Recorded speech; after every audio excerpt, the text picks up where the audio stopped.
South African deployment of soldiers to DRC is out of order. It must be withdrawn with immediate effect.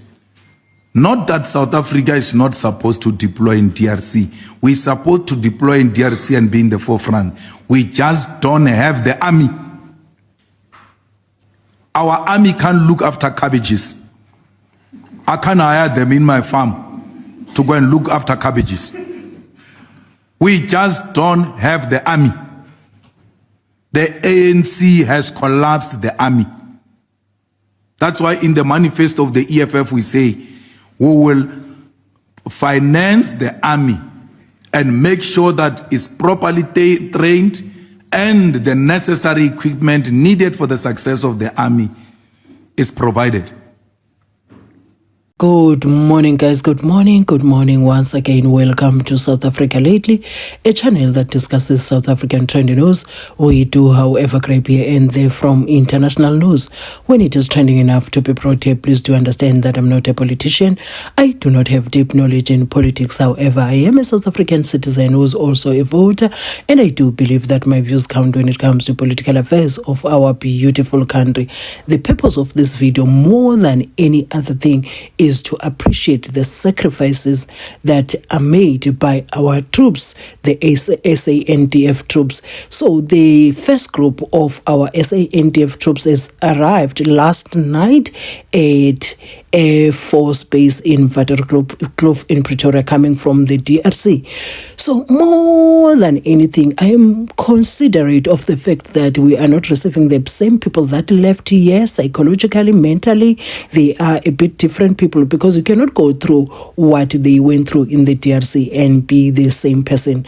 Even though they are soldiers, we understand that it comes with the territory, but at the end of the day, as a human being, we need to be considerate of that and appreciate the sacrifices.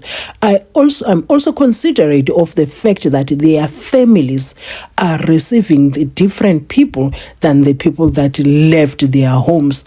So also, there's a lot that they have lost. There's a lot. I don't want to break it down. I don't want to be talking about it, but all I'm saying is that let us think for a moment. Let us put ourselves in the shoes of their families and the shoes of the troops themselves. But I want to ask a question as well. Did we risk their lives unnecessarily, as some people were criticizing? Some people are even saying to President Ramaphosa has sent our troops to protect his wealth there, his businesses, together with his friends' businesses, something that I refuse to believe, right? Because it wouldn't make sense to me. So whatever your views are, kindly share them in the comment section. I also want to share with you what Minister Angie said.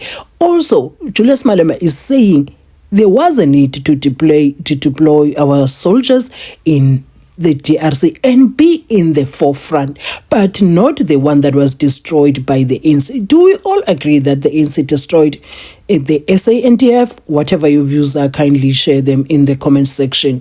Also, the next time you bump into my videos, kindly watch my ads in full. That support really goes a long way. And if you're already watching my ads in full, I really appreciate that. So I'm going to leave you watching what Minister Angie said, and yes, just show you the highlight of our soldiers landing at Waterkloof. I won't be coming back with more commentary. I'll see you right in my next upload.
at about 4:30 to and wait for you in Bloemfontein, and we kept on getting messages about challenges, and we really want to sincerely apologize for you even to wait to arrive here when you have been away from home for a long time. I'm sure it was very torturous.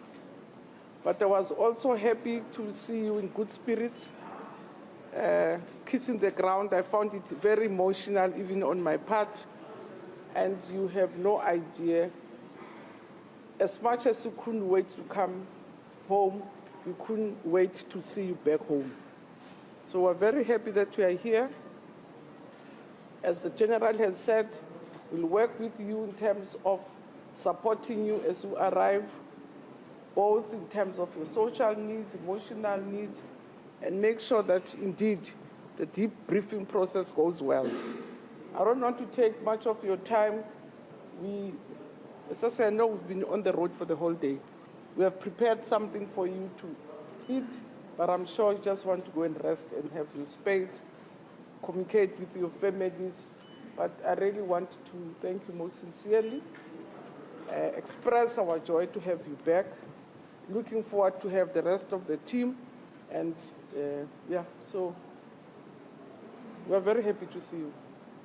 We're very grateful for your role, for your contribution. We highly appreciate you. You may not have the we're crossing our fingers, praying, and it was a very difficult time. But after all is said and done, we're very happy to have you back. Communicated with the president. He was here an hour back, and I said, no, don't worry, President. We will give you a chance to address your soldiers, but for now, let's allow them to arrive, rest, and if they have to really just get them to eat and be happy. But thank you very much. I don't want to take your time. I just want to say, really, Boyke, Siyabulela, or maybe you're speaking now the Congolese. We're still together. So, General, thank you very much, General. Thank you very much, Minister. Okay, thank you so much. Our colleagues from Joint Operations, they'll be with you and they'll be guiding you through. And all of the best. It's good to see you once again. Thank you so much.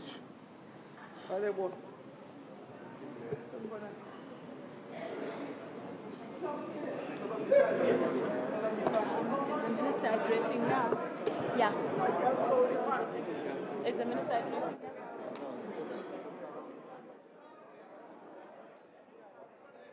All right, so that was the Defense Minister, Angie Motshekga, at the Waterkloof Air Force Base out in Pretoria, addressing the 249 soldiers that have now landed at that Air Force Base, apologizing to them for the delays that they have experienced over the few days and them traveling back to South Africa, but also appreciating the fact that the soldiers were kissing the ground and were also in high spirits as they landed in South Africa.